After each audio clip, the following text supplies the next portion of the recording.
Hello, everyone. Welcome to Dial the Gate, episode 80. My name is David Reed. Thanks so much for joining. Suanne Braun of Hathor Hosts, and of course, Hathor herself, Stargate SG-1, is with us for this episode. And before we bring the lovely Miss Suanne Braun in, I'm going to advise that if you like Stargate, and you want to see more content like this on YouTube, it would mean a great deal if you click the like button. It really makes a difference with YouTube's algorithm and will definitely help the show grow its audience. And please also consider sharing this video with a Stargate friend. And if you want to get notified about future episodes, click the subscribe icon. Giving the bell icon a click will notify you the moment a new video drops, and you'll get my notifications of any last-minute guest changes. This is key if you plan on watching live.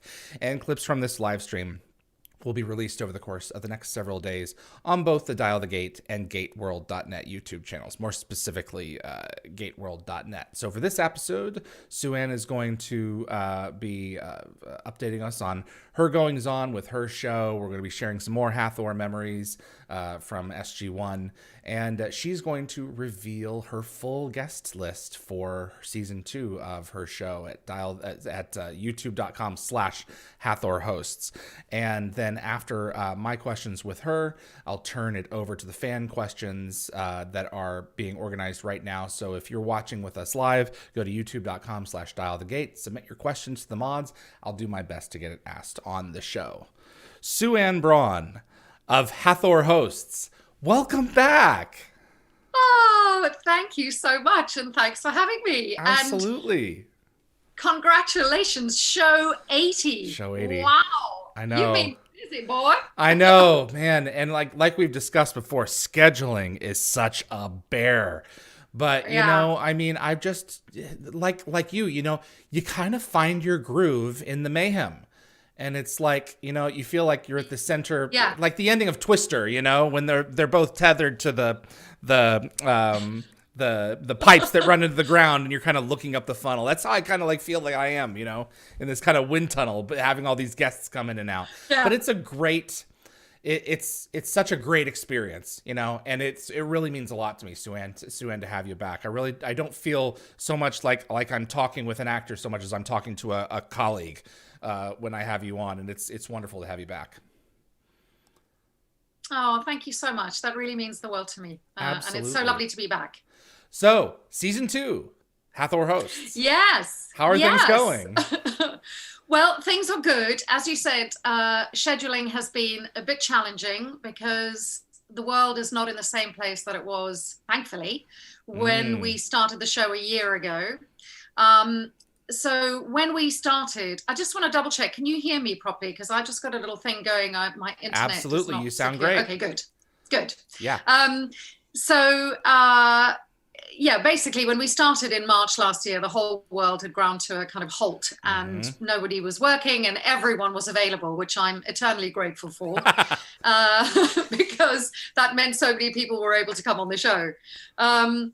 But since then, people have started going back to work, and very often, as you know, in film schedules, things change. And not only does that happen now with COVID, there is such a nightmare, because if somebody on a set gets COVID, they have to shut it down, or that department down anyway. Invariably, the whole production, every production works slightly differently. So I have the wonderful Mike Dopard coming up on Wednesday night, and we were originally meant to do this 2 weeks ago, but exactly that happened. He's currently on a project, and there was a COVID case, so they had to reshuffle dates and all sorts of things. But hopefully, God willing, it'll all work out. God's willing, I should say. God's System willing. Lord's willing. System Lords. Anyone up there listening, please make it work as best as you can. Exactly. No, absolutely. I do want to get to the heart of this, because you have come to the show to share your full guest list for season 2. Right. And I just really want to get right to it. So it's a world exclusive, David. Yes, that's right. Well, initially I was going to try and just do 8 episodes, but because I can't count, it's actually 9 in total.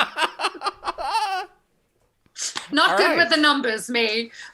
So for anyone who has not seen the first 2 episodes, our first guest of season 2 was the wonderful Peter Williams, who was Apophis. Yes. And last week we had the fantastic Rainbow Sun Franks in a marathon interview, which was so fabulous. He is wonderful. Isn't he great? What an interesting, and guy. I was a bit nervous about that because I don't really know him. Yeah. I mean, we'd met and sort of said hi at conventions, but our paths hadn't really crossed. Yeah. And so when I asked him, as you and I have talked about this, it's always easier when you have a relationship with someone to go, look, this is the show I'm doing. Do you want to be on it? And I'm not going to throw you under the bus. I'll take good care of you. Right. But I didn't know if he knew of the show, if he knew who I was, what he would be like, and what a delightful surprise, because we just got on like a house on fire, and I adore him and love him, and we're friends for life now.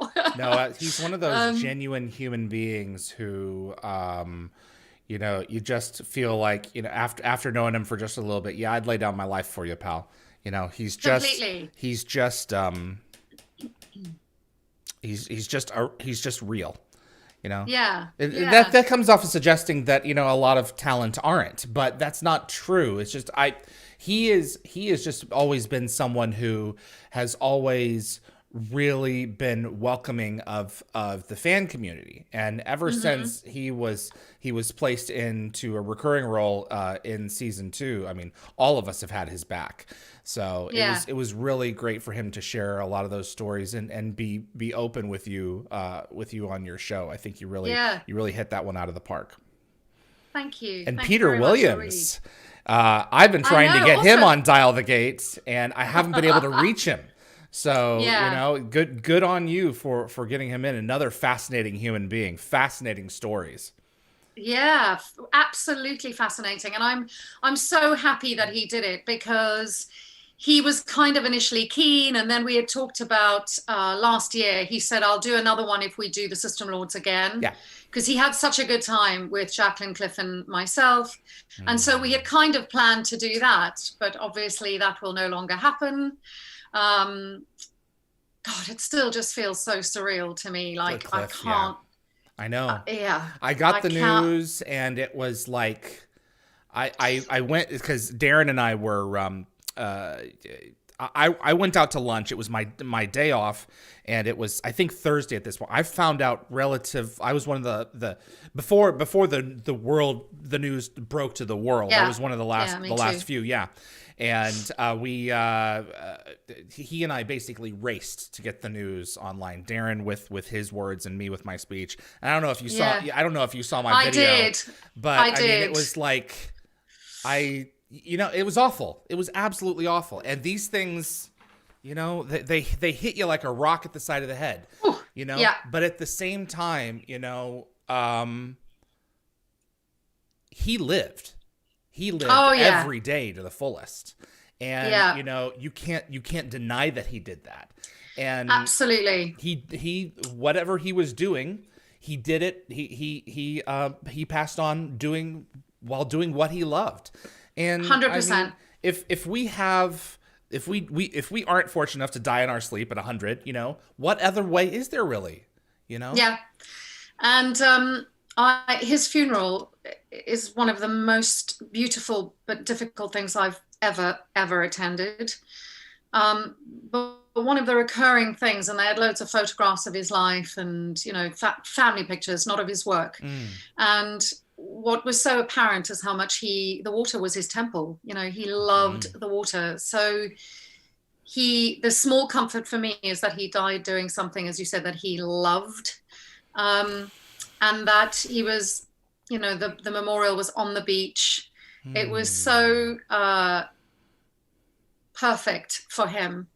And of course, death is really for the living in a way, because we're the ones who have to get on with it. And what happens with me is every now and then, like, for example, I'm researching Mike Dopert, as I said, is my guest this coming Wednesday. So I was doing lots of research on him, and they did a project together, Project Eden, and suddenly there were all these pictures of Cliff, and I was just like, oh, I know. It's like when it just sort of hits you in the gut, and then I have a good cry, and like now, oh, sorry. Oh my God. But I'm so grateful for the time that we had and for the incredible interview that I was able to do with him and to talk with him, and that he gave me so much time and all of us so much time. I'm really grateful for that. La la la la la. For any of us who had the chance to cross paths with him, you know, even for a little bit, was just terrific. And I, you know, am like you, am one of the lucky ones. You know, I'm so glad that you got to attend that. Was that in California? It was, yeah. The memorial? Yeah. Okay. Yeah. Wow, that's wonderful. Yeah. I just all my best to Colette. I don't have any way to get in touch with her, but I mean, it's like, you know, I hope that she saw the memorial service that we put on for him, and you know, that was extraordinary. The turnaround that happened for the episode that we did, because we were going to have him on, and that, I remember, and then, you know, it was like, well, what do we do? You know? Yeah. And I mean, before I'd even gotten home, it was like, there's no question. The show will go on. You know, it's just going to shift focus from having him tell us memories to us sharing our memories of him. Yeah. And the fans just came out of the woodwork and submitted wonderful stuff. And it was just like, you know, that's what art does. When it makes a connection with a human being, human to human, through this medium that we call movies and television. And it's just, absolutely, you know, he was a you cannot separate SG-1 and Cliff Simon. It's not possible. Yeah. You know? Yeah. So absolutely. I agree. And I thought your tribute was absolutely magnificent. Thank you. And I know Colette is aware of it. Okay. I'm not sure she's watched it yet, because I think at the moment it's all too raw and insane. Yeah. But I'm sure in due course she will sit down and watch it. Okay. That's great to hear. Absolutely. So, right. With that little detour, sorry about that. One of the things that anyway, I don't think I've revealed is that I sat down with him and Diana Botsford, one of the Stargate novelists, several years ago, and we recorded a commentary for Stargate Continuum. And it is unpublished, and I'm hoping to get Diana's permission to adapt it, because we were working on a different project, and I'm hoping to adapt it for DialtheGate, so that people will get to sit down with Cliff and watch his movie with him. So I'm really excited. So that's like that phase 2 or 3 of DialtheGate. Was we were going to start doing commentaries. I want to sit down with you and talk about it and watch Hathor from beginning to end and things like that. So I think it's going to be fun. Oh, that would be really interesting. Well, that's the point, you know? Exactly. Absolutely. Exactly. Anyway, so getting back to the guest list. So we have the wonderful Mike Doper coming up on Wednesday. So and then that's the week going to after be that, the 28th of April. Yes. Okay. Correct. And then Cinco de Mayo is going to be the wonderful David Nickel. Oh, wonderful. He's such a treat. Isn't he? I love him. And we spent some time together in Australia and New Zealand, and we really hit it off and had loads of laughs. And then I've sort of seen him always at conventions and that. But again, because we weren't sort of in the same part of Stargate, I guess, we're not often put together. Right. So I was so delighted when he said yes. And I think that's going to be thrilling to uncover his career, because he's also, I mean, they're all so prolific. They don't seem to stop working. Correct. I'm like, I need to move to Canada. Well, no, I'm not working enough. You know what? I can certainly understand that perspective, that situation with him. I mean, in particular, he's, you know, one of the pitfalls for me with when we had him on was that I know next to nothing about Arrow, and he is really, really active in that sphere. So it will behoove you to have more information on that, certainly, than I did. I know. Well, I have to say, sorry to interrupt you, but one of the challenges that I think I hadn't quite anticipated hosting this show was, I was kind of like, I want to talk to actors about how they got the job and, you know, how this happens and blah, blah, blah. Now I realize that there's loads and loads and loads of shows that either we don't get in Britain or that I know nothing about. Like Arrow, I've dipped in and out because my husband's a big fan. Oh, okay. But I have to constantly, like, I spend half my time researching my guests, and I try and start as early as possible, is researching all the different roles and trying to get a handle on what the character was, who they played, the trajectory. So it's an inordinate amount of work. Well, you know, that. Yeah, and I was reading through the comments, especially with Rainbows, where they were making comparisons of our shows. Your show is kind of a more holistic view of them, whereas mine is taking a distinctive Stargate slice, coupled with where they came from. So yours, I mean, is much more research intensive, and it's the questions that you asked, I mean, are clearly researched from their backgrounds in terms of the roundness of work that they have done. And I think that's one of the benefits to watching your show, is because you get those other perspectives as well. Oh, thank you. And I feel what's so great about both our shows is we cover similar ground, but not at all the same. Mm-hmm. And if somebody's really just keen on only finding out more about Stargate and the world of Stargate, like, there's no one better, David. Honestly, you're so, so good at this. But for me, as I said initially, I didn't even really think about it too much. It was just more about being an actor, speaking to other actors, the kind of things that I've always wanted to know. You know, I'm often like, you'll watch somebody on Graham Norton or on Oprah or whatever, and you're like, how did that happen? Like, how did they end up there? Like, what was, like, what led to that? What were they like as kids? And those are the things. Inside the Actors Studio used to be one of my favorite programs. Absolutely. You know, so like I tried to kind podcast. of combine all those things. And, you know, hopefully it's been something that people are enjoying. And it's certainly been great to kind of keep me out of trouble and keep me on track. Well, one of the benefits, and I think you tapped into it with, like, Inside the Actors Studio, is, you know, you, me, the likes of Joe Rogan, we have the benefit, Joe Rogan, we have the benefit of doing long form content that really gets into very, very specific areas that you can't get on a Graham Norton or an Oprah. They're going there. It's publicity is the large reason that they're there. A company is sponsoring them to go and promote and plug this thing.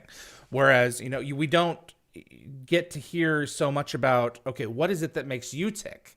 You know, what is a role that tested you in ways that you didn't expect, like you shared with, you know, telling the story of that particular story that you did with the gal who was Allison. Yes, exactly. Yeah, that beautiful story, you know, about a real person. And that's what I love about these long form discussions, is that you can really get down in there and go, okay, let's take that aside for a few minutes and discuss and see how that helped change you, or you know, that helped make you grow as a human being. Yeah, absolutely. See how I can apply that to my life in some way. Yeah, well, hopefully. Or not. Maybe don't go there. Exactly. So, yeah, exactly. Sometimes it's like, oh, don't do that. Right.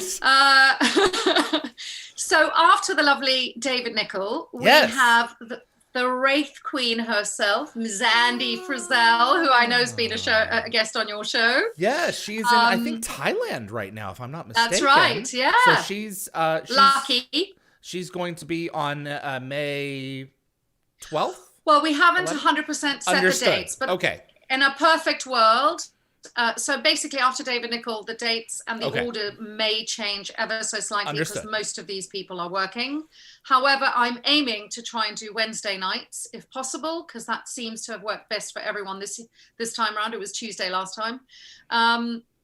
And obviously, just keep up on Twitter, and I'll always try and update my Instagram, my Twitter, and my Facebook pages with information. But, you know, sometimes last-minute things happen. People get ill, or schedules change, or flights change, whatever. But yeah, we try, as you well know, one has to. Scheduling is a nightmare. It is. But you know, I feel very lucky that we're able to do this, and people are willing to give up their time to be on the show. So, have you met Andee? I'm willing to work around it. I have. Now, she and I met. can't remember what convention it was. I want to say in Chicago, Creation, or maybe Dragon Con. Okay. And I like completely loved it. We did a panel together, and all I remember is I think we laughed more than everyone else. And people were just like, you guys should have a double act. You're hilarious together. We both love telling stories. We both love playing the fool and kind of like being the, you know, like butt of the joke, self-deprecating humor. So I was like, she's good people. I love her. She's great people. But I haven't seen or spoken to her for about 10 years now. I don't know. Wow. Okay. Maybe, 5, 6, 7. I can't even remember when that creation was. Yeah. Because I've only ever done one. I've only ever done one creation in Chicago and one Dragon Con. I'm desperate to do more cons in America. Just putting that out there. Absolutely. GateCon 2022. Fingers crossed. Absolutely. So I'm really looking forward to that one and to catching up with her life and, you know, her career and what she's been up to and what she's doing. And we'll be watching your show as some of my research for sure. Absolutely. No, she has, like nearly the first hour was just about her life in Thailand now in a COVID world. And, you know, she is the eternal optimist. You know, she never has a negative thing to say about anything or anyone, you know, and she's just light, you know, which is so interesting because as a life-sucking vampire, you know, you get that kind of dichotomy with her for sure. And just any time that she walks in the room, she just takes it over. She's magnificent. So I'm really glad you got her. Yeah, me too. And I'm delighted because I'm a bit low on women this season. It's been quite difficult. The girls are all very busy. Isn't that wonderful? You know, absolutely. I mean, it's great. It's really great, but it's been quite difficult to try and get people to either commit or, you know, some people are just not keen. Some people, that's the other thing. You know, everyone handles what has happened in the world in the last 12 months in a very different way. For some people, it's been completely traumatic and they just want to curl up in a ball and not be seen. Some actors have carried on working and are fine. Others are like completely freaked out. So I totally respect that. You know, whatever. You can only ask. Correct. They'll either they won't respond or they'll say no. Exactly. It's the not responding ones that are just are frustrating for me because it's like, you know, they're not. You're under no obligation to respond, obviously. But if you don't want me to keep on sending messages to your agent, just tell me no. Yeah. David, I hear that so clearly. There is one actor who I will not mention. Yeah. But who I have written to 3 times. We are friends. That's what's even more shocking. Well, at least I thought we were friends. Yeah. And I can see he's read all the messages. Oh, no. Oh, that's like, even, I know. Talk about like, right. Talk to the hand, you know. Anyway. Well, you know, like you say, we're all digesting this situation a little differently. And, you know, some people aren't. So there are aspects of them, you know, that like I've had like, this is kind of off topic, but I've had like friends in my life, you know, that I'm really tight with. And then, you know, one of our mutual friends gets sick and they're like, oh, I don't do sickness. And it's like, what? I don't do hospitals or anything like that. And they basically like certain things for certain people at certain times, they're just not there for. So, you know, it's always important to be aware of that, I think, you know, and absolutely. And maybe there's a really good reason, you know, maybe they'll turn around at some point and say, you know what, I'm so sorry. I read this, you know, when I was driving and I shouldn't have been, and I put it away and I forgot about it. Yeah. You know, those things happen. And I think that's it. I mean, I invited the lovely, Anne-Marie DeLuise. Yes. Yes. Yes. And again, she's someone I don't really know. Yes. We've met once or twice. So again, I was like, I'm not sure if you know who I am, but this is what I do. Here's the show.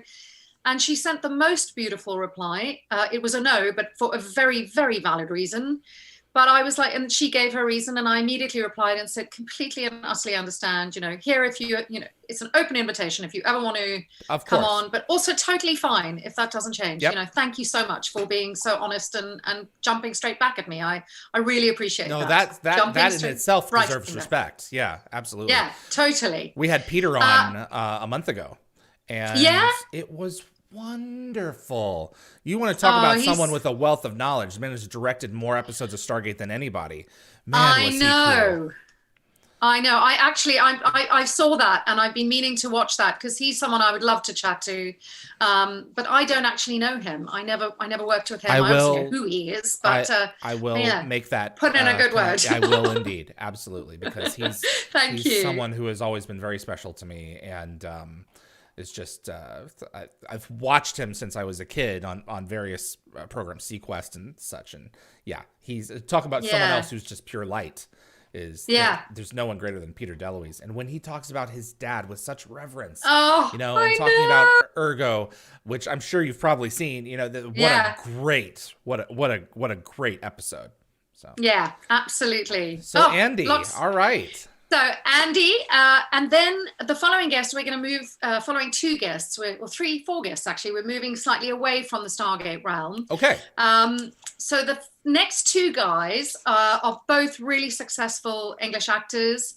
Will Kemp, who is in the hit series Reign, as in rule, like a queen's reign, rather than reign. Okay. Will Kemp, okay. And also is going to be in the Princess Switch 3 with me, which is how we met. So we had a little chat, and that's coming out. He plays, I'm not sure I'm allowed to say who he plays in the Princess Switch 3. So, it's not even he's a fantastic actor. Okay. Yeah. I think it was announced in Variety last week. Okay, so yeah. Wikipedia doesn't have it yet. to talk about it. Oh, okay. Got it. Absolutely. Well, that's terrific. But he's also fascinating because not only is he an actor, he's a trained ballet dancer. Oh. So he's danced all these incredible shows, and he's also rather easy on the eye. So that's also rather nice. It certainly doesn't hurt. Absolutely. It doesn't hurt. And then I'm also going to be chatting to the fabulous Nick Sagar, who was in the fantastic series Queen of the South, and also a Princess Switch alumni. He plays one of the leads in that. He's currently got a show on in America, which we'll be talking about, which he's just, I think, filmed the pilot for. Super talented guy, and also, in addition to his acting, an astonishing martial artist. I mean, astonishing. If you go onto his Instagram page, you'll see some of his fight stuff. He's just insane. So talented.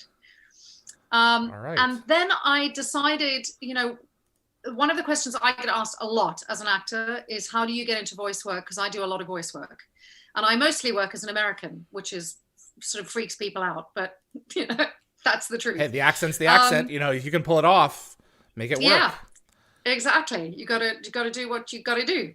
But the one thing I've not done really are video games. I've done a little bit of small roles on games, but it's such a massive thing now. Gaming is huge. Yeah, it's the next big thing, I think, and it's already claimed that space. The billions of dollars that go into some of these things, or come out of them rather.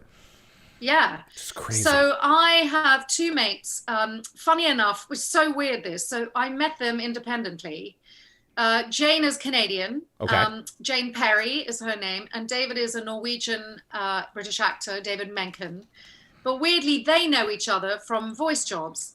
She is most famous voice-wise for playing Diana Burnwood in Hitman. She's, and also Cyberpunk. She's in that. And David is the voice of Virgil and of Gordon Tracy in Thunderbirds. I see. Yes. So he's done tons of stuff. Both of them have done a load of work. Plus, they have really interesting television and theatre careers. So anyone who's interested in gaming or voiceovers, how games are done, how you get into that, I just think that's going to be a really cool and interesting episode, and sort of quite nichey, but having these two people who are complete kind of experts, I think will be a wonderful thing to have. Absolutely. And then for what I thought was the final and 8th episode, but is in fact the 9th, because I can't count. I now feel my OCD's kicking in. I'm I feel like there has to be 10. Keep your options open. Well, exactly. There's a teeny chance that we might have a bumper edition final show.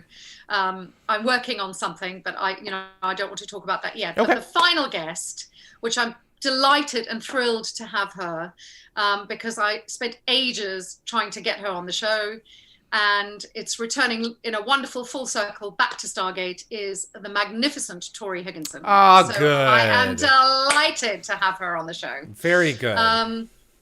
Yeah, and that's us for season 2. Terrific. That's great. Tori and I go way back to when she was shooting Atlantis, and she's a powerhouse, Yeah. And not afraid to tell you her opinion, and just very of this world kind of person, She's just salt of the earth, huge dog lover, which I love. Excellent. And yes. She asked her about Ziggy, because Okay. Ziggy is this beautiful beautiful rescue that she has, and so she will be terrific for sure. Been trying to get her on Dial the Gate, but just scheduling and everything else. She was one of my first she was one of my first to say yes, but we haven't managed to make it work yet. So that's great. It's really difficult, isn't it? Because I mean, she's working at the moment, and I mean, it's great. Can't fault them. Great for them, not to. Yeah, exactly. Got to make it work with what you got. So. Absolutely. All right. Absolutely. That's a great lineup. Good deal. And so the plan is to release one a week for the next 7 weeks or so. Yeah, I think so. Okay. Unless something happens where we might have to do 2 in a week. But right, okay. I mean, hopefully it's only 1 a week, because it takes me about a full week to do all the work, and then I tend to do like the show on a Wednesday. And I'll take Thursday off, because otherwise I don't have any days off. So Thursday is like the day where I'll meet friends, or, I'll just actually won't do any work. And then I start researching again on Friday. And then I work right through Friday, Saturday, Sunday, Monday, Tuesday. We do a kind of tech check rehearsal on Tuesday evening with myself, Drew, and Catherine. And then the guest joins us a little bit early in case there's problems with sound or light, because that was the signature of the first season.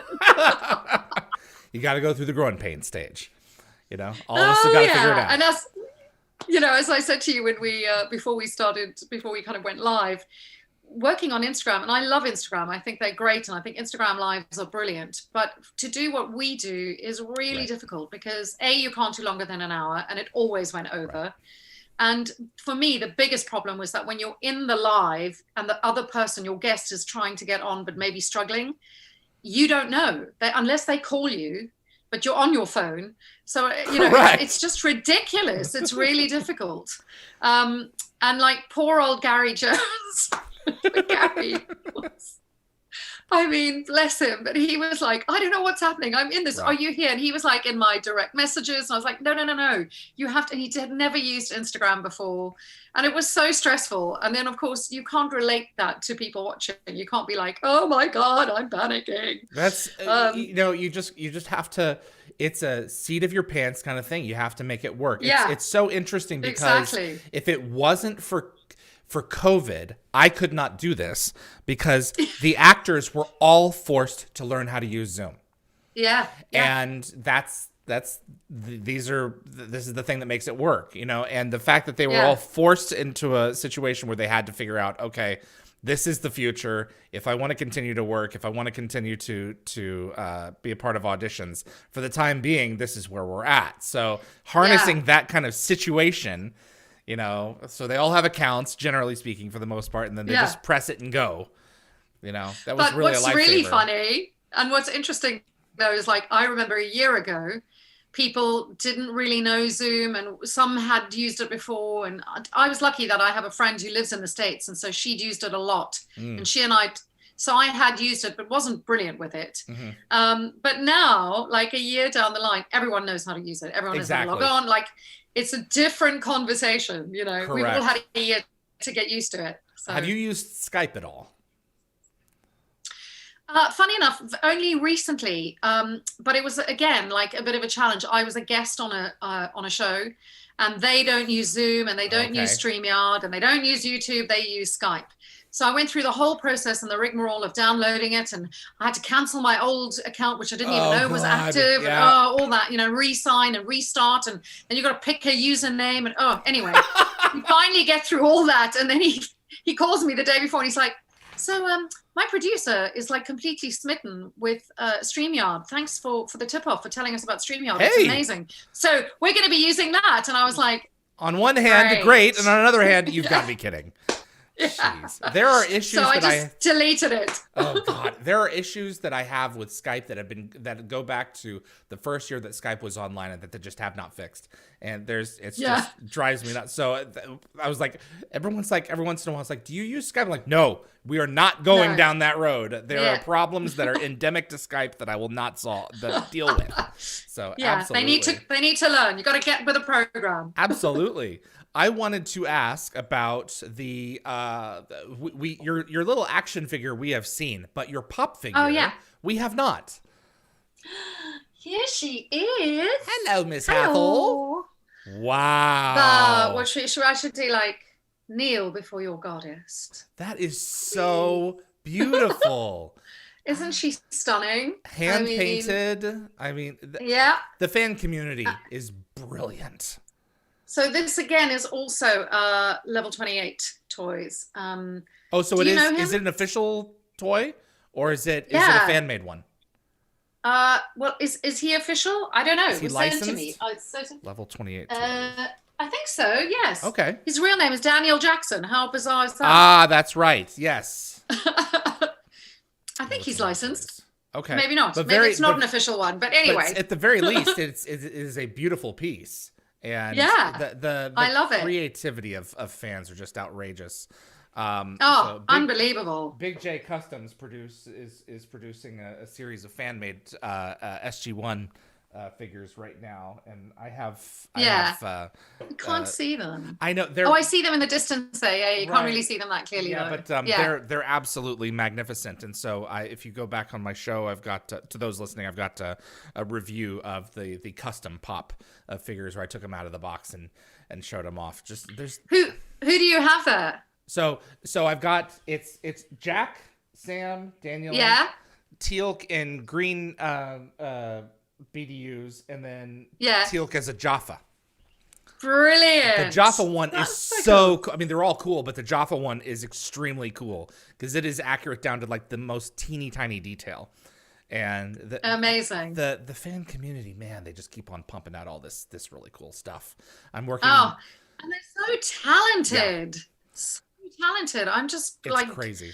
Slack-jawed at how brilliant everyone is.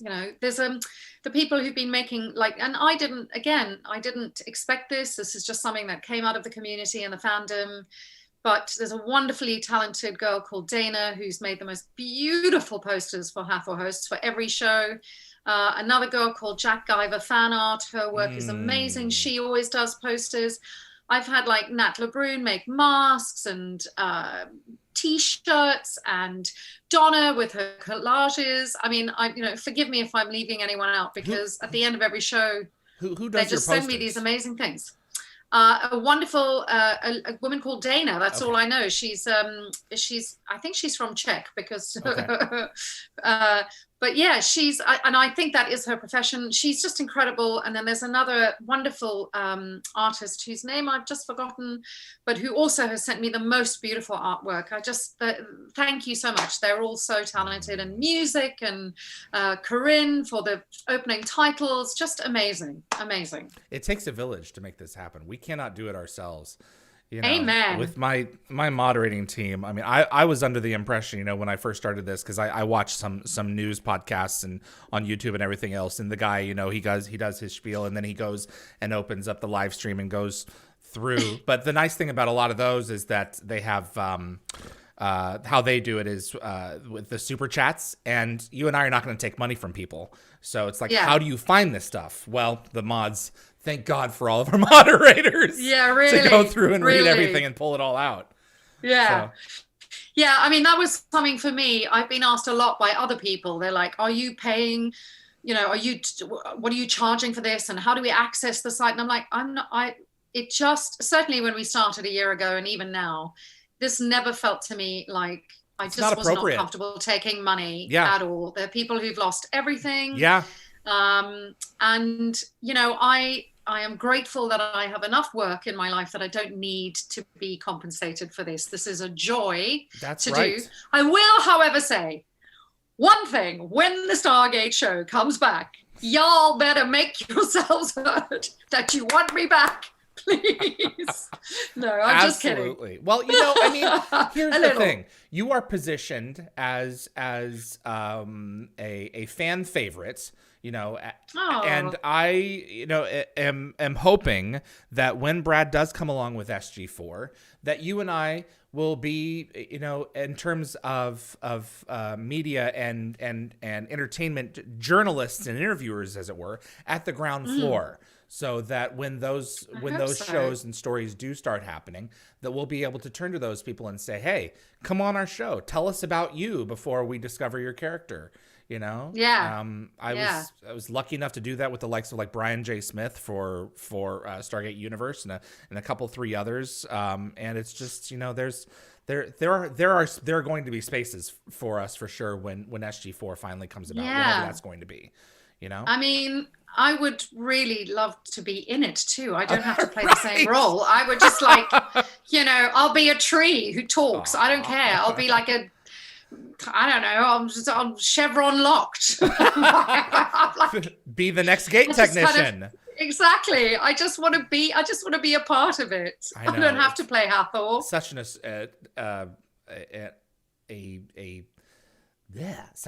a deep and rich franchise. You know, you can do anything with it. You know, and certainly totally. It has been proven that there are certain guest stars like Garwin Sanford and, you know, a few others that have come back again and again and just have made a meal out of that show, you know, even without changing their face. Jewel State, well, for one, she definitely did with a Wraith, and then, you know, as herself, as her own face, Dr. Keller.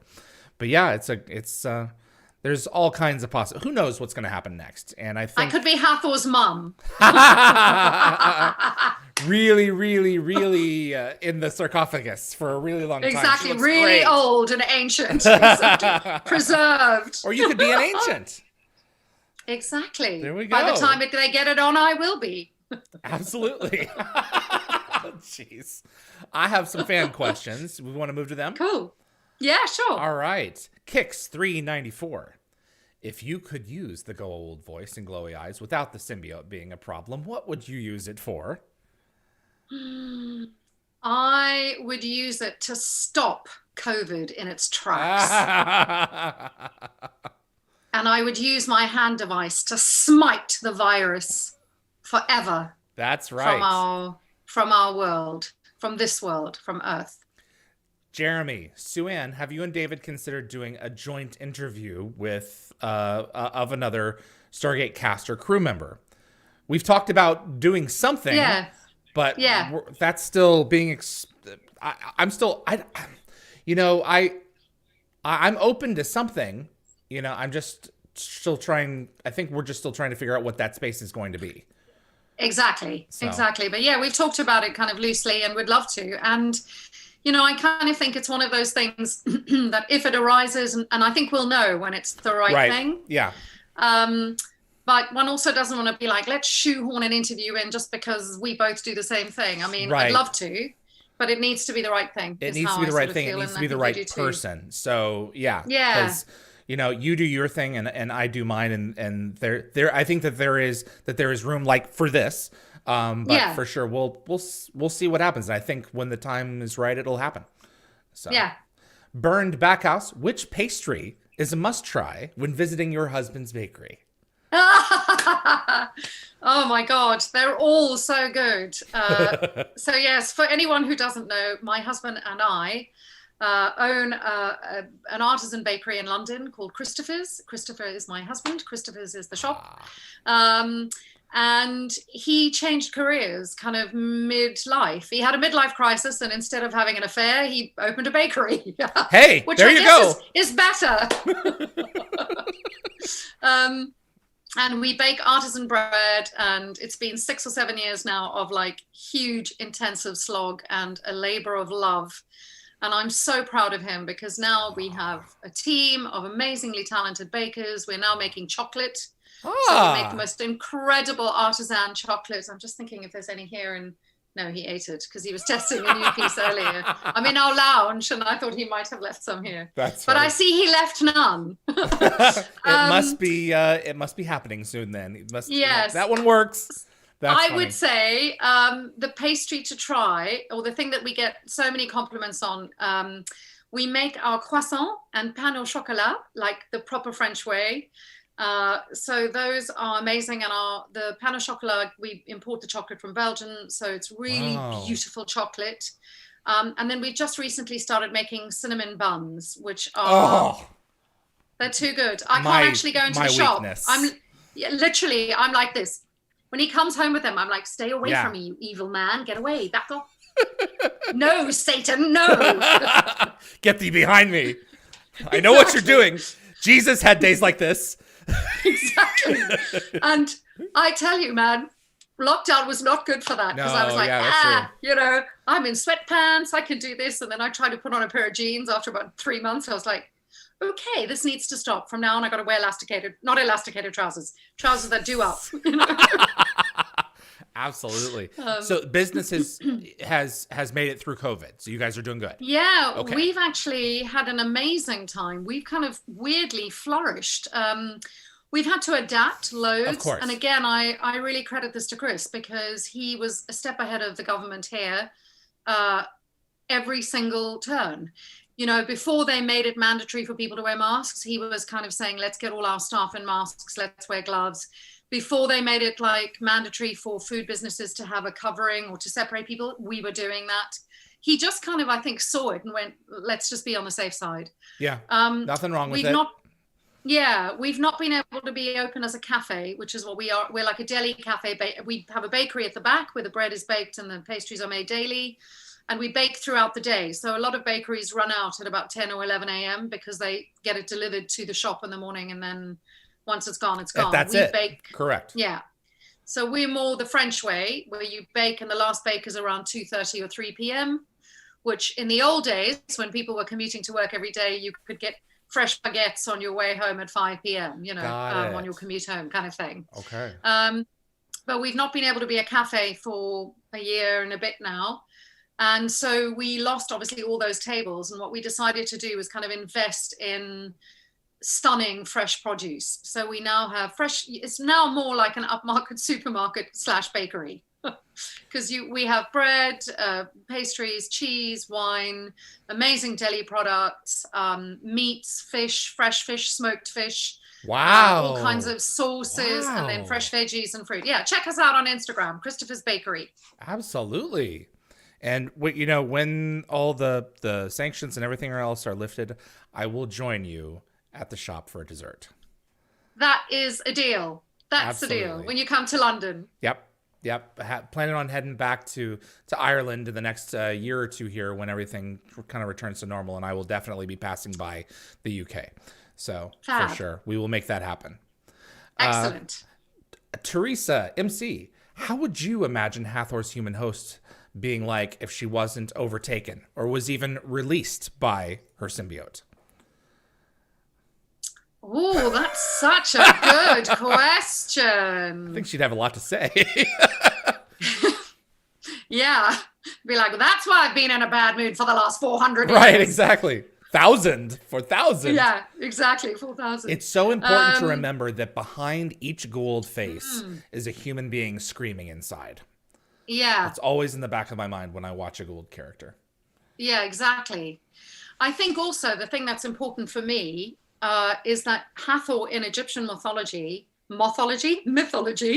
is actually sort of a very benevolent goddess. She is fertility and love, but she's not really she's not sex, drugs, and rock and roll like she is in Stargate. She's much more love and children and nurturing. Earthly form is a cow, which I've never quite gotten over, but never mind. She is nourishment. Exactly. Yeah. And so I love the duality of that. And I think it's always interesting because I think in life as human beings, and certainly as an actor, those are the interesting things to play, the duality of the characters. So obviously with the symbiote, there's all this rage and anger, and because also every evil person thinks that they're doing the right thing. I don't think she thinks she's evil. She's just doing whatever she has to do to get it done with the means at her disposal, which in her case at that time is seduction. Absolutely. In my head, she was always, because there's something also quite dual about nurture and seductress, because, the Madonna whore complex, so on one hand, she lures people in because she's like, come, you can trust me. It's okay. I'll talk to you. And then, then I've got you. Kind of gets them when she's, Just let me breathe on you. Exactly. I think when she comes back, because I'm just thinking positively here. Of course. When she comes back, she has to have a few new tricks up her sleeve. Absolutely. Something to do with being on ice instead of just being in a sarcophagus. So she'll have some kind of freeze power or something. I don't know. Yes, something cool. Oh, I like that. Absolutely. But so I think I think I'd like to see the more kind, benevolent, caring side. All right. That's cool. There are definitely Goa'uld who have been willing to take that step. The Ball, wasn't like a nice guy particularly, but he did have a fascination and almost a love for humanity. There was but it's so complicated, but Cliff played it so well. So yeah, absolutely. Exactly. But it's always like every villain is complicated. Every human being is complicated. Every character, it's not just like, oh, in fact, I was watching something the other day and it was so awful because all the actors, I said to my husband, I feel like the actors were given the direction, just play everything as if you're angry, because everybody was talking like this. No matter what they were saying, everybody was furious all the time.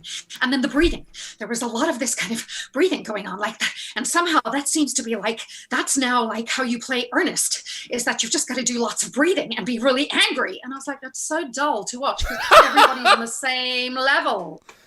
So when suddenly somebody comes in and is really still, which I loved that Cliff did, instead of playing power like this, he sat back and was like, no, I'm just going to be like, you come to me.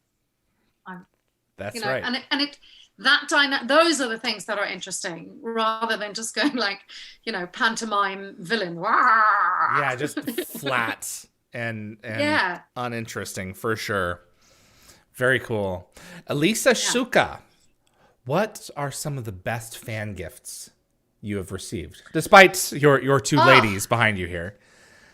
Yes, wow. Oh my goodness. I have received amazing t-shirts.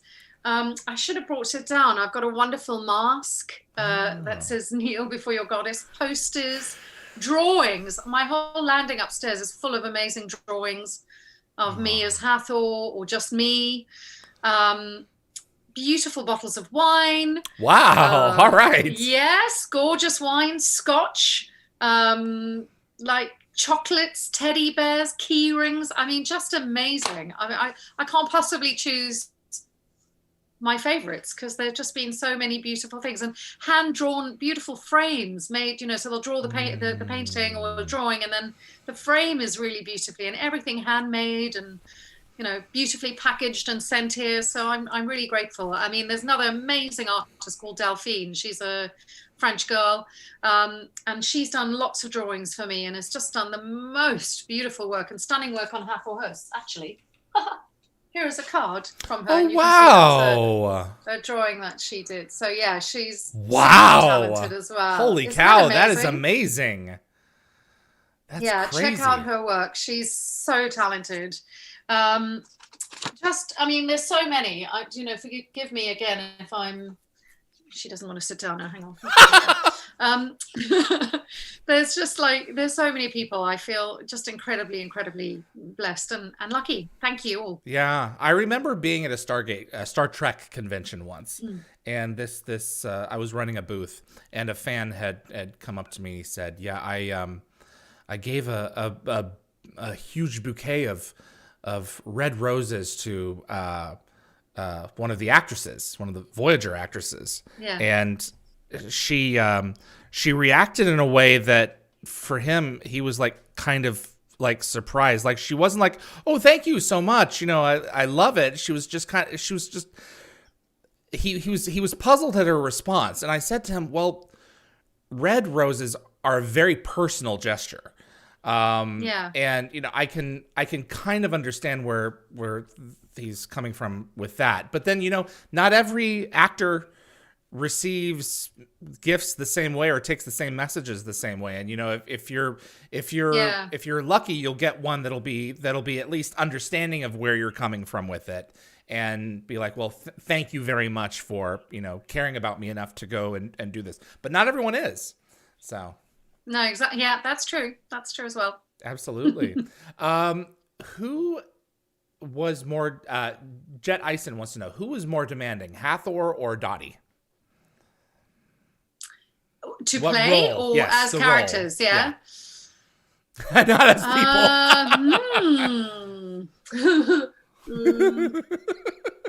I think they were both equally demanding, but for completely different reasons. Okay. So Hathor was probably more demanding in the sense that it was one of the first it was my first time in Vancouver and first time working with those people. And I kind of knew the track record, and because it had Rick attached, and obviously I knew Rick from MacGyver, so I was really aware of kind of being like, oh, I'm walking into this world, and everyone was quite tight knit and knew each other really well. And I was this kind of outsider coming in. It was first season, so, everything was still being figured out. Yeah. And then to get the call at the end of the first season going, listen, your character's just like tested through the roof. People love her. So we're bringing you back. And at one stage, there was like a very loose discussion that it might be like a 5, 6, 7 episode arc. And then I don't know what happened. To this day, I don't quite know. And I was completely bereft that somebody, I think at some convention, maybe thinking that they were helping me, but sort of came on and went, do you know Brad Wright thinks your episode absolutely sucks? He hates it. It's his least favorite episode. And I was like, I did not know that. Thank you. But that explains a lot. Well, there's the Band-Aid for that's you. Fair enough. But I don't think that it had anything to do with you.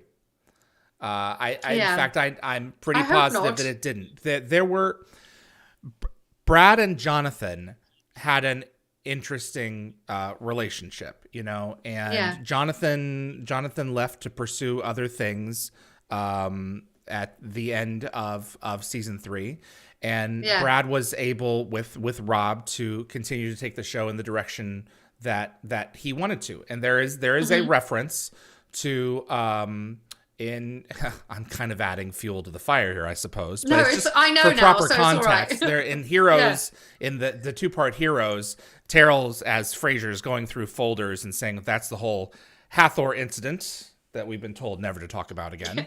And it was just, as you're figuring out a show at the beginning, you're trying certain things and not trying other things. Like her turning Jack into a Jaffa, wouldn't fit with the later seasons of the mythology in terms of how it was understood, but still, I think the fact of the matter is that the fan base has corralled around you and enveloped you and continued to say, yeah, you know what? Your part was important. Your part did matter. It was key to the foundation of stuff that came later in terms of they're trying to figure stuff out in the beginning. And, the fact of the matter is that they had you back again. So they wouldn't have done that, believe me, if they were not a fan of you. So no, that's very true. And I sort of think I completely agree with that, and as Rainbow was saying last week, it's always when you get the news that you're not coming back, and I was certainly not in a position like him, but it's a blow personally, because obviously you are the person portraying that part. Correct. But equally, you have to respect that they have a vision for what they want to make, and Correct. It's a show, and it's their show, and they have an idea, and they've got to do what they think is right for the show, and I totally do respect that. Mm-hmm. I just, as I said, if there was ever an opportunity to return as the character, I think it would be, SG-4 would be a brilliant way to to bring her back in a completely, so same character, but like with a new guise, maybe like a new, because then they can make it, because I think as a villain, she had some really interesting potential, you know, more than just the seduction. I think that's quite one-sided. But I think there's so much more that could have happened. And that would be an amazing thing to try and explore. Absolutely. And I think that it would be ever happened. a valid one, for sure. Yeah. There is nothing beyond the realm of possibility. That's the wonderful thing about Stargate and about sci-fi, is they can make anything work. And one of the great things about Brad is, and he proved this with Stargate SG-1 Final Cut, Children of the Gods, is that there is enough there that you can even reshape some of the earlier stuff to be more internally consistent as a special piece of content for fans, like the Final Cut was, where it was something that was just created for the fans because it was a passion project for him. This was something that, you know, he had wanted to, you know, really make improvements on, in terms, because there was just things that he wasn't satisfied with at the beginning. And so, you know what? Yeah. Anything is a possibility. Yeah, absolutely. And I realize I haven't answered the question about Dotty. Dotty was a challenge because the script was so weird. Like, you know, so she's half human, half android. Then she's an android, but they get affected. They go through this weird wormhole, and then she becomes more and more in touch with her human side. What was great about her was being able to unleash my comedy, because they just kind of went, just do what you want to. And there's loads of stuff that didn't make it into the final cut, but you know, they just sort of let me run wild, and that was fantastic. But it was a challenge finding, I guess, the right balance. And I think Star Hike is a show that really divides people. Wow. People either love it or they hate it. It's like complete Marmite. You're either in it or you hate it. But I think that's kind of cool. Why do you think that is? That people have, that there's such a dichotomy to it? I think because it's very specific British humor. Do you know who Benny Hill is? I know the name. Okay. Yeah. So Benny Hill was kind of in the 60s. It was very like tits and ass comedies, no other way to say it. Like lots of dolly birds running around being like, oh, yeah, oh, show you. And lots of double play on words, like, you know, in Star Hike, the captain's called Belinda Blowhard. I was Dotty KY. God. Okay. Sally, Understood. Sally, pop your top off, you know. So there were all these. And basically it was like a carry-on film in space. But then there were, every now and then there were some really funny, clever bits. But I think that kind of humor, not everybody gets it. And a lot of people looked at it and just went, what the hell is this thing? But, you know, it was made by guys who are huge fans of sci-fi in general. The special effects looked amazing because it was shot on a shoestring budget. And that's also what they do. And it's developed its own little like cult niche following. And if you ever have some spare moments, check out the outtakes on YouTube. For me and Claudia Christian just killing ourselves laughing. Yeah. So she plays Belinda Blowhard. Oh my God. All right. Oh God. Anyway, yeah. I will definitely check it out. You know, what the English have done with English, I mean, is one of those things. You know, you can make anything happen more than a lot of other languages. You know, the subtext is there. He had an enormous Norman. You know, I mean, we all know what you're saying. You know, but what's a Norman? It doesn't matter. His Norman was enormous. You know, it's just I think that's so brilliant about English. And they're words that are just funny, like doorknob is a sort of, you know, if you say doorknob.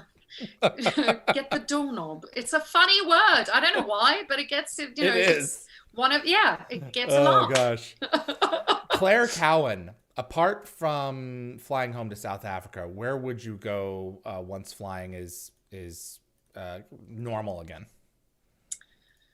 I want to go to somewhere hot and tropical. So Thailand or Mauritius.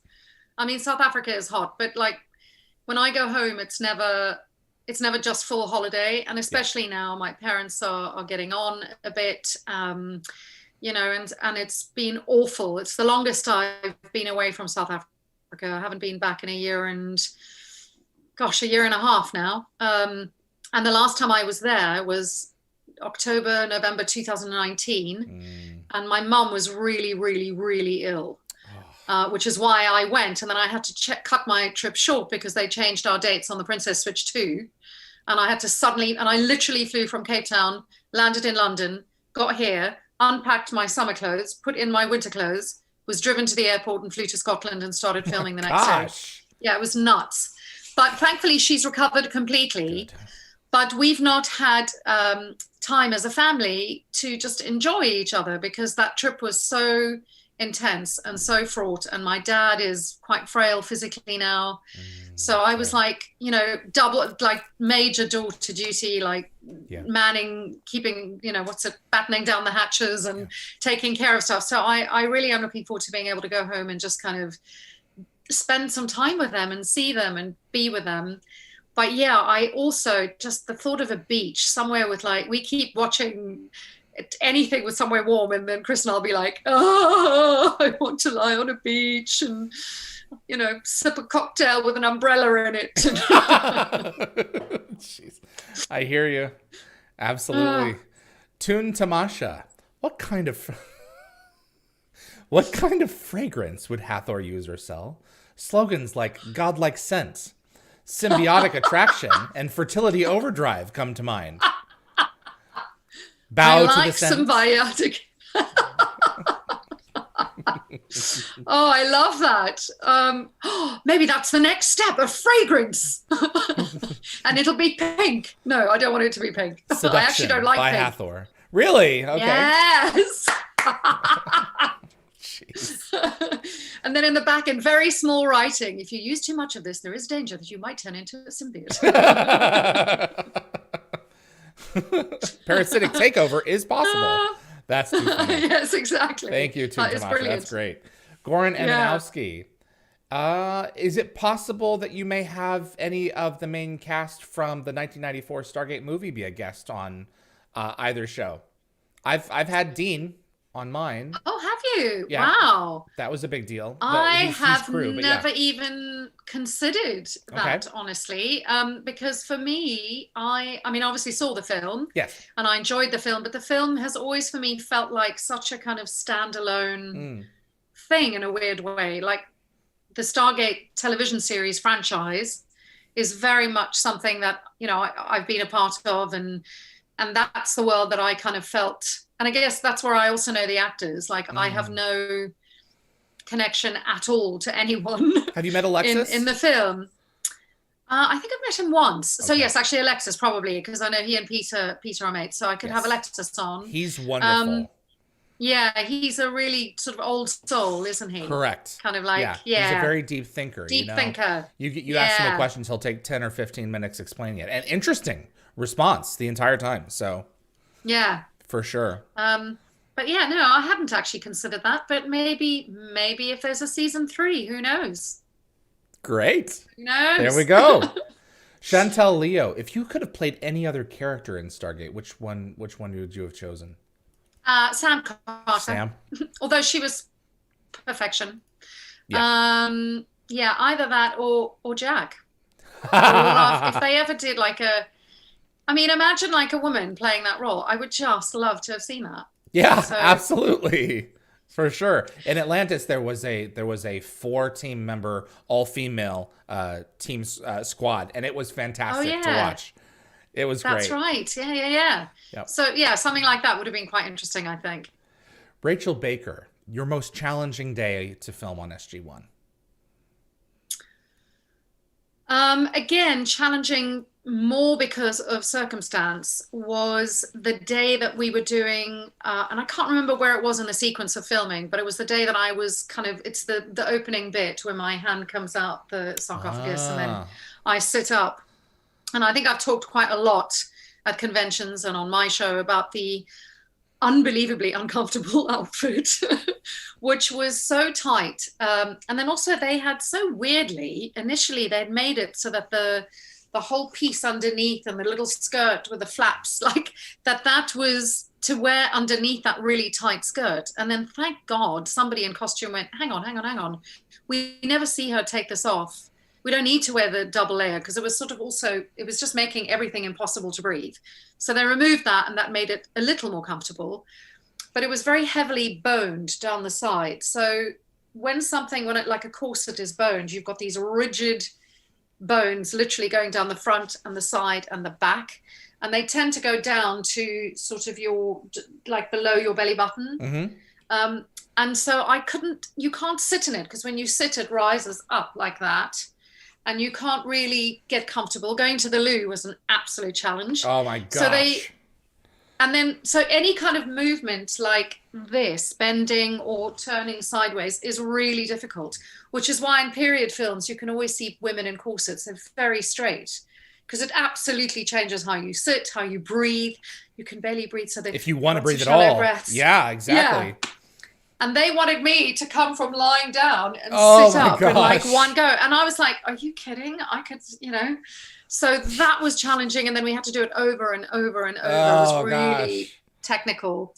And funny enough, the one people think was really challenging was the getting out of the bathtub or into the bathtub, because obviously technology has really come a long way now. It would be interesting to see how they did that now. But then we filmed it in reverse.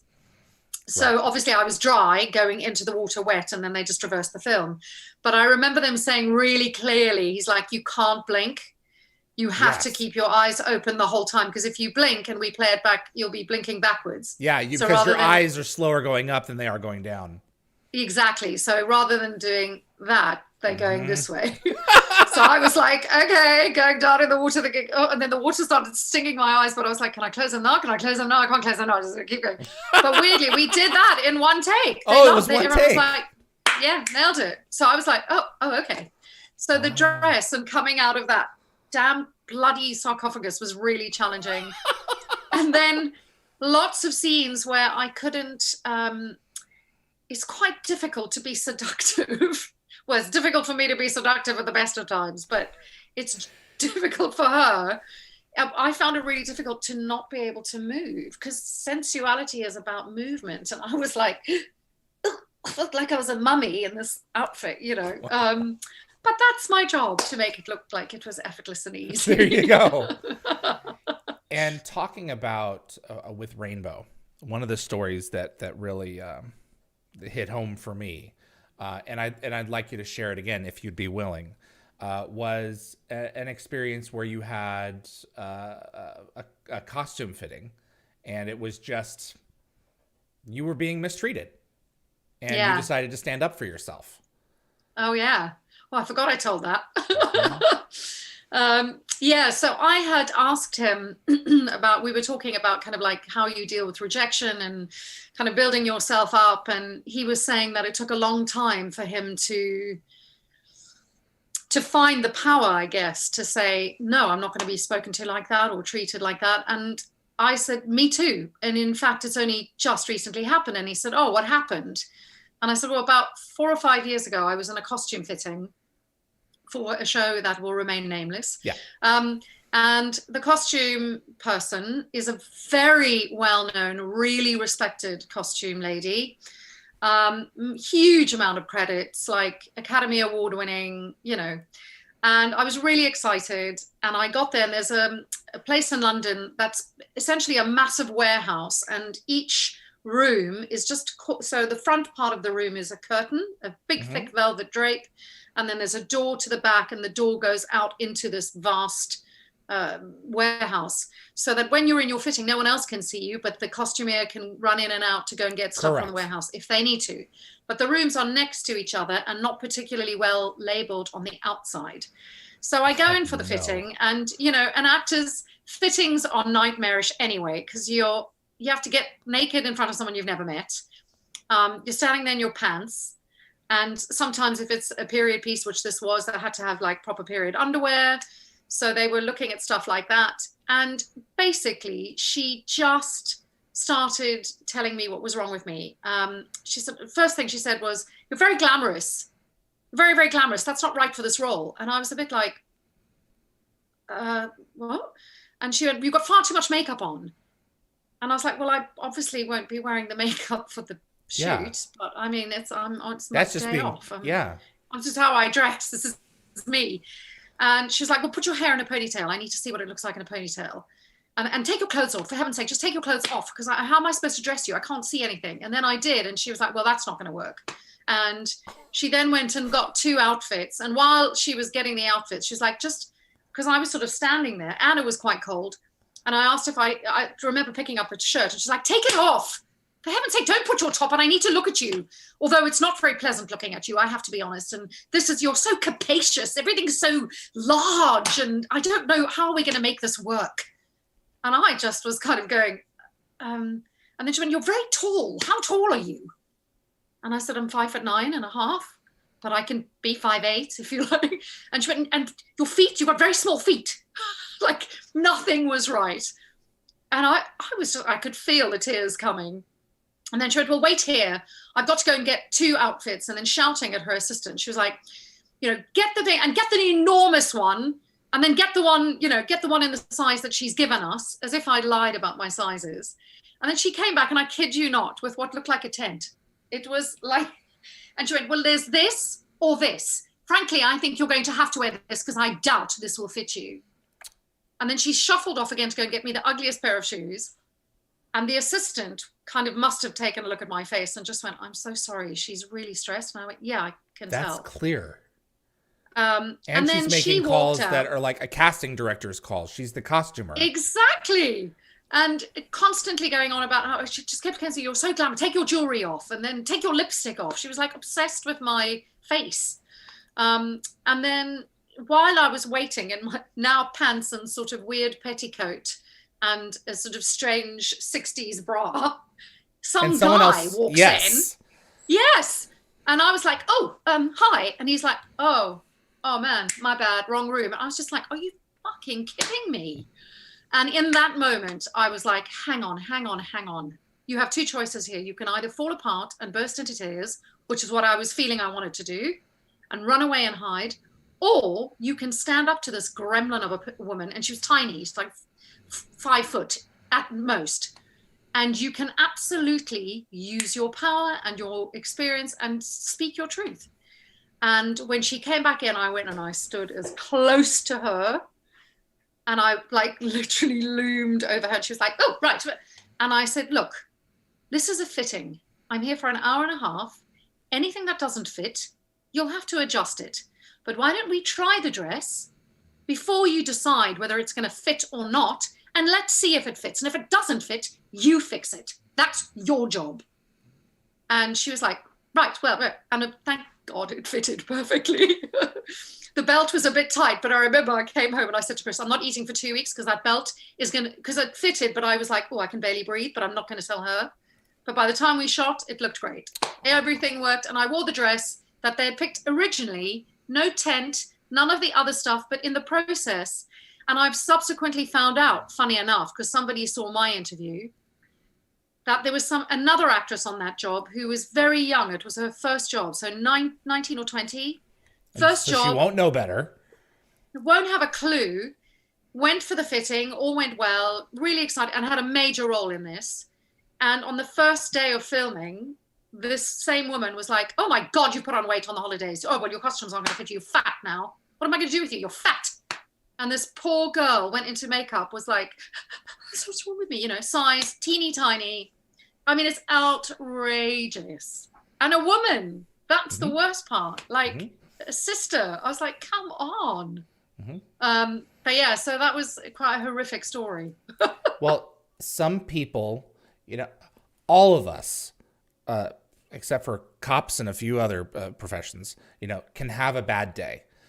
But it's your choice as to whether or not you are going to dump on another person at the same time. Yeah. You can just say, you know what? Just to let you know up front, I'm having a bad one. I'm going to do what I can. Please work with me.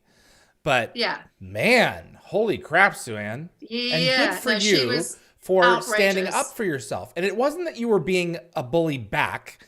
It was you were putting a stop to it to prevent more from happening. you know? Yeah. But I'm going to tell, I got on the train and cried all the way home. And by the time I got home, I was in such a state. And actually, my brilliant husband was like, you should throw a tantrum. You should phone your agent and you should throw a tantrum and you should threaten not to turn up because this is outrageous, particularly as she is who she is.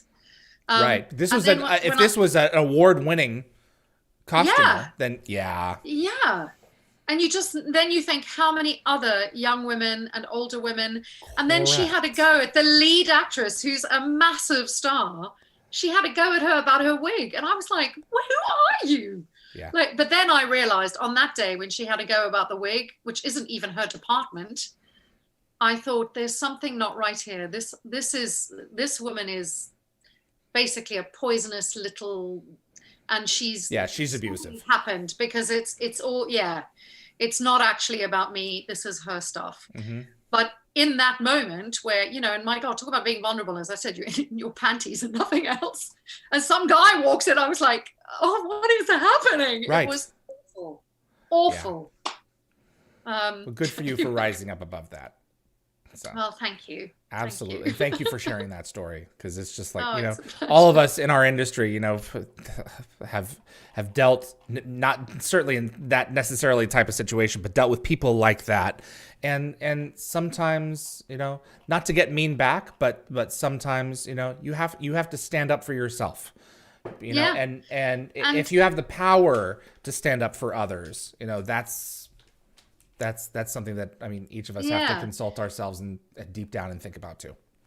And there are things, when I first moved to LA, I've never told this story publicly. I'm not sure I should. But when I first moved to LA, I auditioned for a pilot that was called Easy Streets, E-Z Streets, and directed by, who's the guy who wrote and directed Crash? Paul. His name escapes me anyway. You're looking it up. Fantastic. Very well known, Oscar winning. Paul Haggis. Yeah. And he was wonderful. And basically, I don't know anyone who, so pilot season, you audition, you get a callback, another callback, then you go in front of the producers, and you get another callback, and you go to the network. And going to network is a big, big, big deal because there's usually only 3 of you. They never do 2. They always pick an uneven number. And you're basically shoved in front of the entire network, which is mostly men. You're on display. You're on display. And you then have to act. You also have to sign your contract before you go in. So you can be sitting with $20 in your bank account and look at a contract that gives you, from, if you get this job from tomorrow, $25,000 an episode or whatever it is, maybe. So that's a bit of an adjustment. And then you're looking at the 2 other people who at this point are your competition. And they keep you all together in the room. I don't know if they still do that, but this is what they did when I was there. Anyway, and I went in and I had to fight for this thing because initially they were like, well, they wanted her British and then they didn't want her British and then she was American. Then they came back and then one of the producers was like, oh, but now I've heard her British. I don't know if I'm convinced about her being American. So I had to go out and be American. Anyway, it was this like endless process. And then they were like, her clothes aren't sexy enough. She needs to dress more sexy. So I was like, okay, so, lower the shirt, higher the skirt, tighter jackets. My housemate at the time was tiny, and I somehow squeezed myself into one of her jackets, which was really tight on me, but did the trick. And Paul Haggis was absolutely amazing all the way through it. And I know he really, really wanted me. Casting director was brilliant. And on the final day, I went in and and there were 4 scenes, and it was a brilliant part. And I went in and I read, and they ask you to do like a 360. You're on like a little platform, a little stage in the kind of bowels of CBS, Mm-hmm. And I was about to go out, and Paul Haggis looked at me and went, like that. And the casting director was like, so I was like, oh, yes. And, you're shaking. And I was about to go, and he turned around and he said, does anybody have any questions for Suanne? Anything before we let her go? And deathly silence. And also they're awful because they just look at you like this. Yeah. There's nothing from them. Yeah.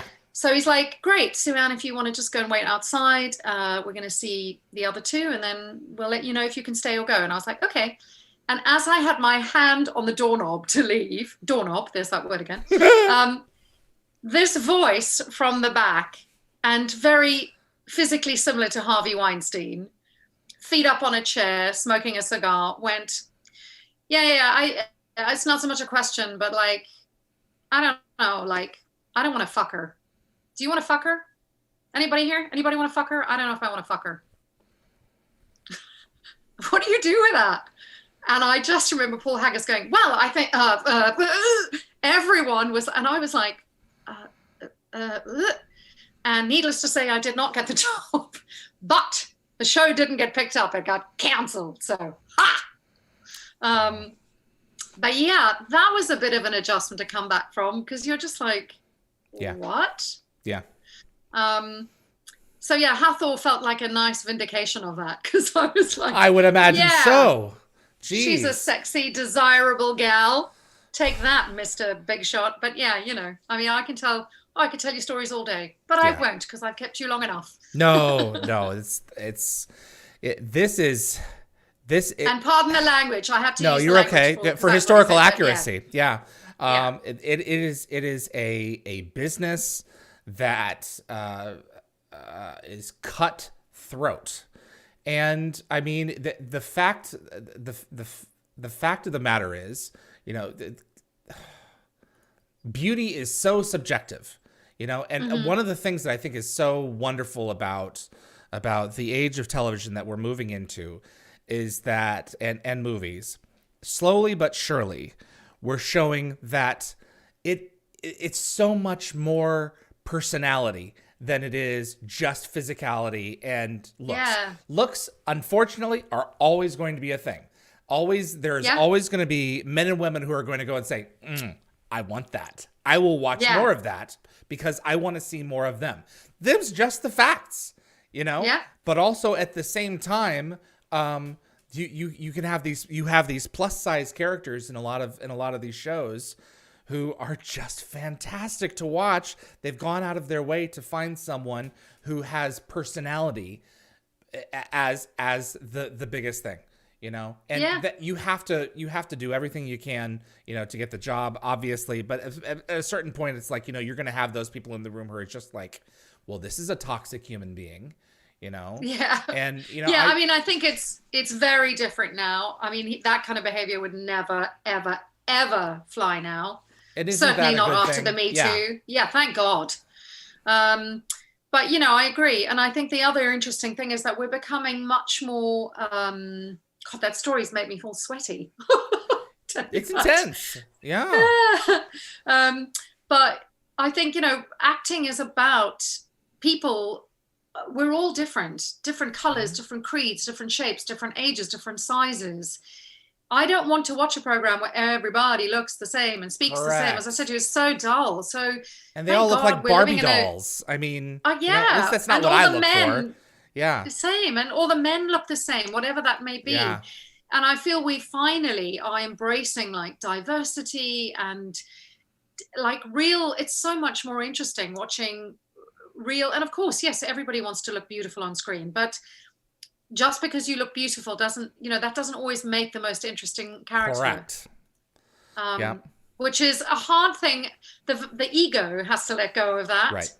But like the best work I've ever done is when I've had no makeup on playing, you know, essentially a really grotty down market character. That's when I've done the best work, or playing someone who was disemboweled, you know, with blood pouring off. Like that's when the work has been the most rewarding and the most amazing. Is it because the veneer has been taken away that you're not focusing on those things that it's brought out the best performance in your opinion, or it's just the subject matter that you were dealing with was what did it, or a combination of the two?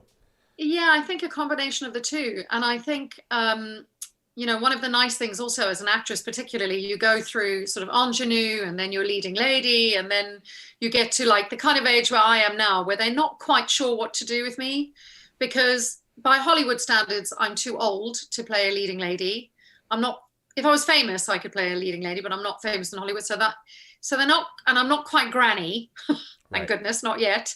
So they're not quite sure where to slot you in, and there just aren't that many interesting roles. So you have to make the roles, But I've discovered it's really interesting when you show people what you can do in a way that isn't going, oh, look, suddenly people go, oh. So to give you an example of this, through doing Hathor Hosts, I started doing more posts on Instagram. I started doing my makeup differently.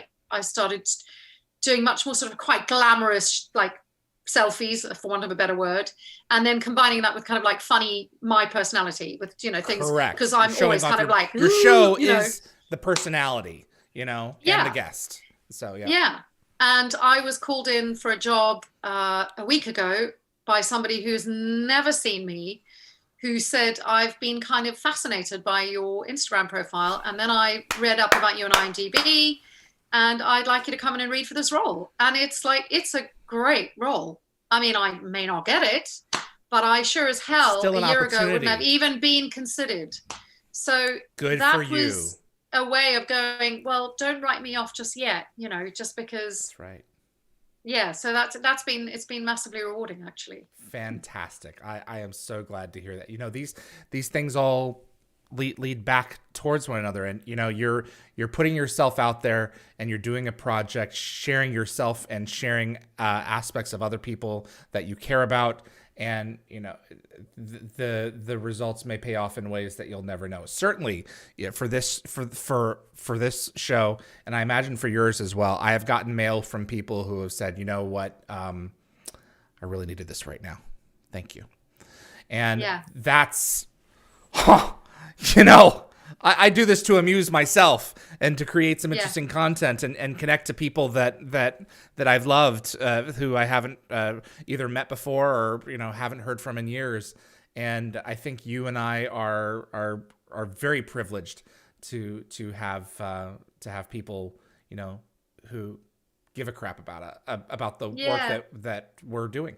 So that's really cool, Suanne. That's a really cool story.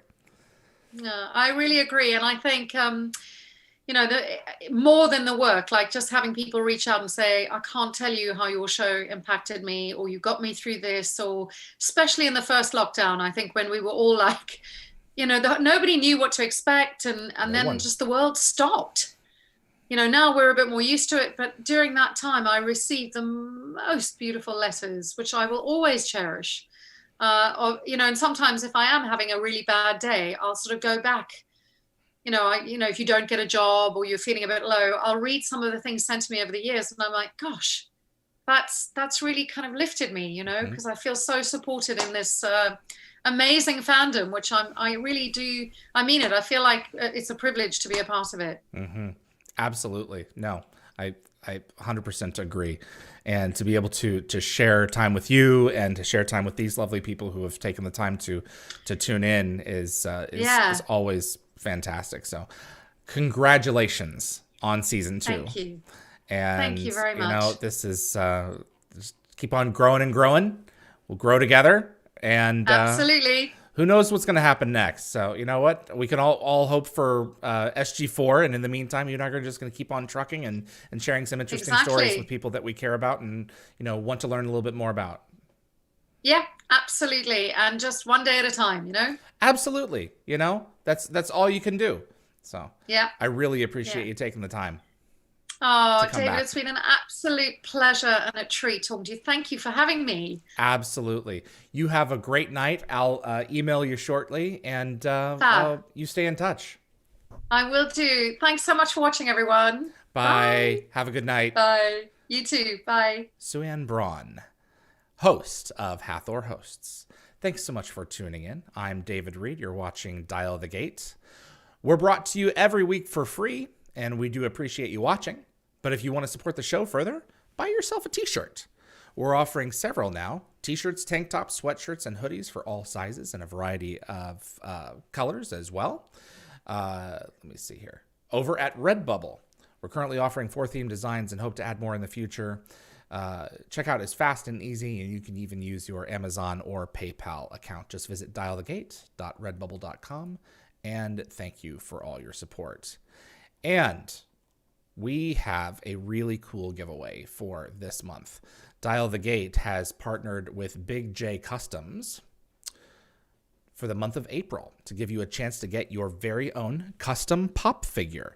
To enter to win these items, you need to use a desktop or a laptop computer and go to visit DialtheGate.com. Scroll down to submit trivia questions.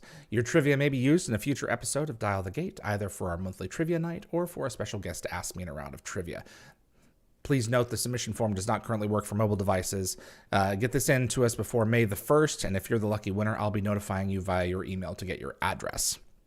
Be sure to check out our partner's website for more Stargate-related merchandise at bigjcustomsart.com. My thanks again to Suanne for joining me on this episode. A couple of questions submitted for me. John 42, wondering when Mika McKinnon, the science advisor for Stargate, will be back for another interview. That's a great question. So right now I'm hoping to have her and David Hewlett on in a future episode in the next month or two. So we're still panning that out, trying to figure out if that's going to happen, A, and B, when the schedule will be. So we'll see what happens. Kicks 394. Will Dial the Gate continue in some form after the pandemic? Yes. The pandemic just kicked us off. I'm hoping to do more in-person content. That's the plan, at least. I do want to do a location series. I want to go back to Vancouver and visit a lot of the locations of the show. I want to have someone separate from me host that and talk a little bit about the background of the location and its relevance and the people who are involved in the locations and this and that. So that's the intent, is to do more on the ground reporting as well, as long as the fan base continues to grow. Something like that's, going to be cost prohibitive if we only get just a few hundred views. So at this stage, it's not feasible to do something like that. So that's one of the advantages of doing this during the pandemic, is beginning to grow out the base of interest for the channel, and then we'll see what happens. If it grows, it grows. If it doesn't, we'll stay where we are. So, and that's just how you play it. So thanks so much to my production assistants, Linda, Gate, Gabber Fury, Jennifer Kirby, for continuing to make the show possible. To my moderating team, Tracy, Keith, Jeremy, Reese, Anthony, and Summer. You guys make this show what it is. My team, I could not pull this off without you guys. Just like in talking with Suanne, she has people who pulls all the levers behind the scenes, to help her pull off every episode. The same was with us. Episode 80, my gosh. And then in 20 minutes, we have Musetta Vander joining us, Shaunach from Stargate SG-1. So she's going to be on in very short order here. So I hope you have a chance to stick around and join us for that one. My name is David Reed. You're watching Dial the Gate. Thanks so much for tuning in. We'll see you on the other side.